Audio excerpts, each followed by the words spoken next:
Hello, I'm the Amazing Atheist, and I have seen hell. Not the literal Christian hell, but a literal Christian hell, as in a hell filled with Christians. I can't explain this. It's called the Thaw. Just watch.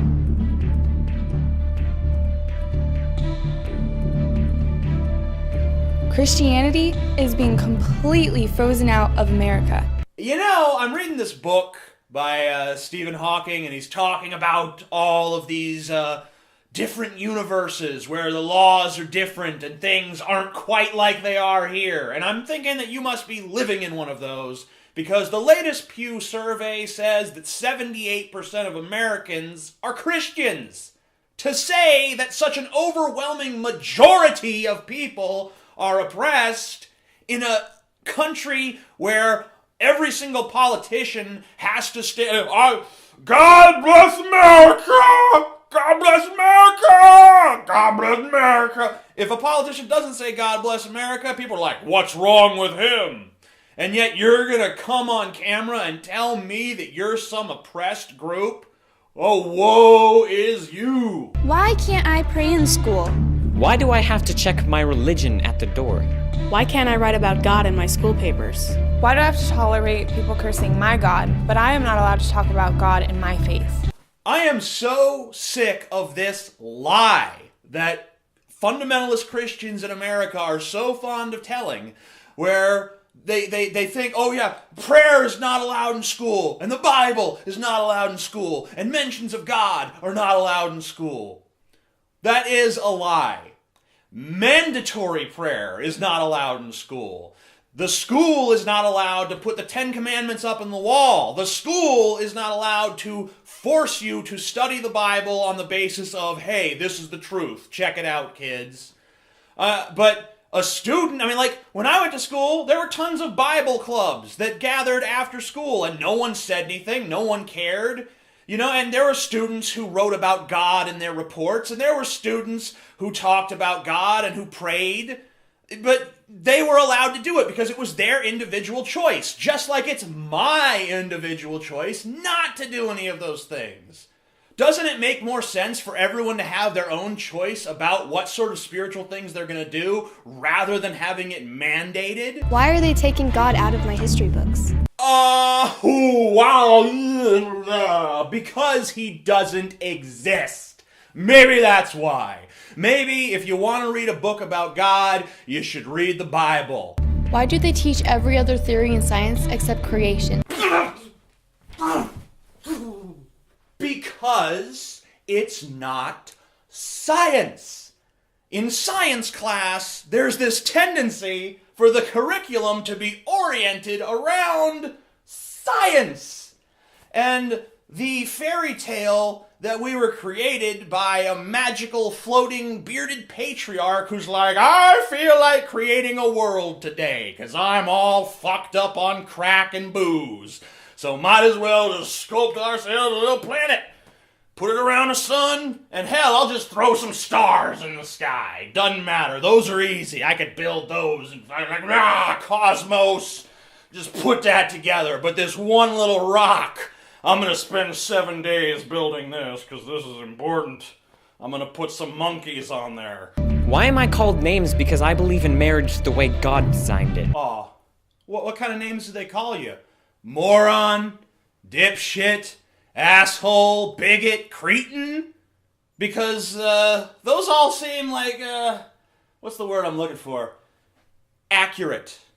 You're the one who's trying to impose your religious beliefs on other people. Don't you understand that it's your religion and therefore you have to follow its rules? Other people don't have to follow its rules. That's like saying, hey, we're the crazy wear porcupines on your head club. And they walk up to you like, why aren't you wearing a porcupine on your head? It's like, because I'm not in the fucking crazy wear porcupines on your fucking head club because it's fucking stupid. Some even call us hateful, Hypocrites, unloving, close-minded, bigots. Yeah? What's the problem? That all seems accurate to me. Why can't Tim Tebow praise God after making a touchdown without causing a national uproar? Tim Tebow was beloved by most people. There was a few people like me who said he was an asshole, but the vast majority of Americans were like, yeah, Tim Tebow, woo! The football coach at Ridgeland High School in Georgia was investigated by the school board.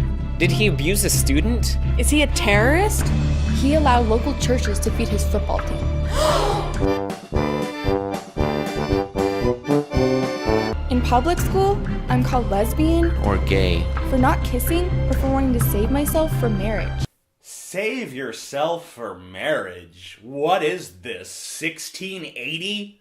Does your father get a dowry too? How much are you worth? 7 goats and 15 pigs and a couple of chickens? In public school, people are rude and disrespectful towards Christians. Bullying is common. You know, I was in public school just a little over a decade ago, and I don't remember everyone picking on the Christians. In fact, I remember the Christians being the bullies, and the kids who really had to worry were anyone who was gay or lesbian or anything like that, because if they came out of the closet or got outed somehow, they were at serious risk from getting the shit beaten out of them, or maybe worse. And you know where the threat came from? It came from the Christian kids. So I'm sorry, but I'm highly skeptical of this bullshit proposition that you have presented me with. Thank you kindly. What we see in our health classes. sex education. 4th grade and up. Was that kid just grabbing his imaginary tits? Let's watch that again. 4th grade and up. He was. They were talking about sex education, and that kid was like, yeah, sex education. Yeah, your mouth says one thing, but your hands, they're saying something else, little man. What we see in our health classes. Sex education. 4th grade and up. Is pornography. Pornography. Sex education is pornography. Let me tell you something. If you can jerk off to this, then you are so easily aroused that you would probably cum in your pants if you saw a girl eating a hot dog. People make fun of me because I don't believe in abortion. Oh, you poor child. People make fun of you because you don't believe in reproductive rights? What a miscarriage of justice. Get it? Miscarriage of justice. Kill me, and I kill fetuses. In public school, people believe Christians are goody-goods and boring. Hey, if it makes you feel any better, I don't think you're goody-goods. I think you're rotten to the fucking core. Better? Dirty jokes fill the hallways between classes. During class, before school, at lunch, after school, On the bus, off the bus. Get the idea? Oh my god, people telling jokes? Dirty jokes? And are they laughing at these dirty jokes? They tell dirty jokes and then they laugh. Let me tell you something. Every time you laugh at a dirty joke, that's like the equivalent of selling your soul to Satan. My pastor told me. Despite modern popular belief, America was founded as a Christian nation. No. Thomas Jefferson was a deist who edited all of the miracles out of the Bible. Thomas Paine was a deist who wrote the closest thing to atheist literature of his day. John Adams was a Unitarian who rejected the divinity of Christ. He rejected the Holy Trinity. But more importantly than what the Founding Fathers themselves believed is what is contained within the Constitution. Okay? If this were a Christian nation, it would be laid out in the Constitution.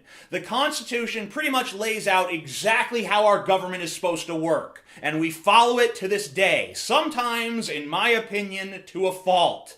And nowhere in there is Jesus mentioned. You can't find Jesus, you can't find Christ, you find nothing saying that there should be like national days of prayer or anything like that. That is conspicuous in its fucking absence. If we were a Christian nation, it would have been laid out in the Constitution just like everything else. No one would dare not to stand, place their hand over their heart, and recite the pledge. Oh my god, this kid thinks his heart is located right here. You can tell he was homeschooled. America was once a force for good. Oh yeah, America. America was a force for good. Yeah. let's ask the Indians about that. The Indians we slaughtered. Ask them about the Trail of Tears.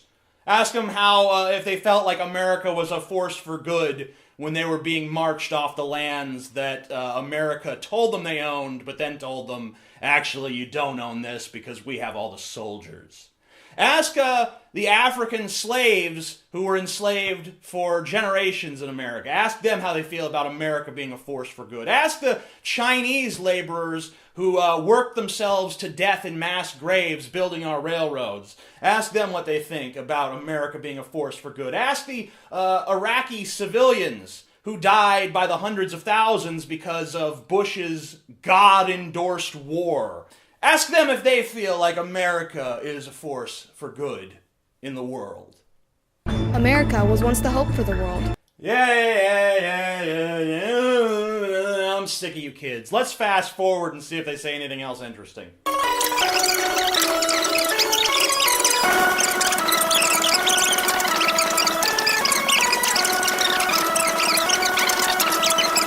We are an army. Christ is our commander. We are an army, and Christ is our commander. Well, Christ is dead. He's been dead for quite some time now. So I would imagine you'll actually be taking your orders from Karl Rove. We are an army. Christ is our commander. His will is our charge. We are impacting our friends, our families, our community, our state, our country. We are in a war for the hearts and souls of our generation. And we know it. Yeah. In the timeless words of one of my favorite cartoon characters, Eustace Bagg, blah, blah, blah. I'm the Amazing Atheist. If you like this video, click here on the jiggly man titties to subscribe to my beautiful channel and watch all of my wonderful content. And you can follow my amazingness on Tumblr and Twitter and Facebook. And if you like this video, you should comment on it, let us know what you think, and you should rate it. Even if you think it sucks, you should give it a thumbs up, because, you know, just for fun, you know, because what's the point in the down? Down, that's bad. No, up. Do it.